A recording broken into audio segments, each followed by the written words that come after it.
پوچھیں.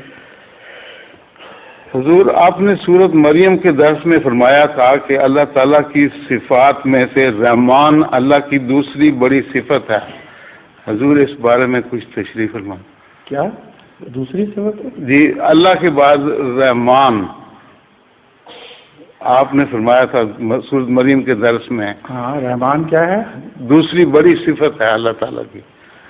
اللہ کے نام کے بعد ہاں جی رحمان نام جو ہے ہاں جی صرف اسی نام سے اللہ کو کئی دفعہ قرآن کریم میں پکارا گیا ہے.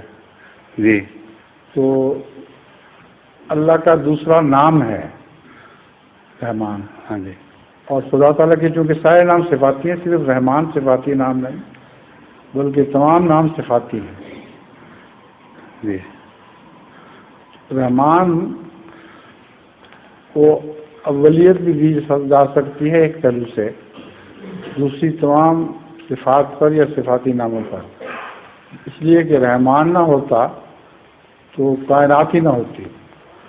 کیونکہ رحمان کا مطلب ہے بن مانگے دینے والا. ہاں جی تو مانگنے والے تو رسول اللہ صلی اللہ علیہ وسلم خدا تعالیٰ کے خون کے بعد پیدا ہوتے ہیں.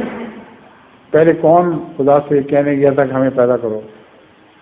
اس لیے بے پوچھے اللہ تعالیٰ نے جو صفت خالقیت کا جلوہ دکھایا ہے وہ رحمان کی وجہ سے ہے. جی تو یہ مجھے پتہ نہیں میں نے کیا کہا تھا، آپ کس طرف اشارہ کر رہے ہیں، مگر رحمان اللہ کے بعد نمبر 2 نام رحمان ہے.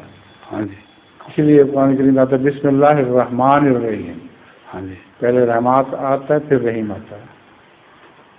جی الحم شریف میں بھی رحمان کا الحم شریف. ہاں جی جی جزاک اللہ. ظہور مہدی آخر زمان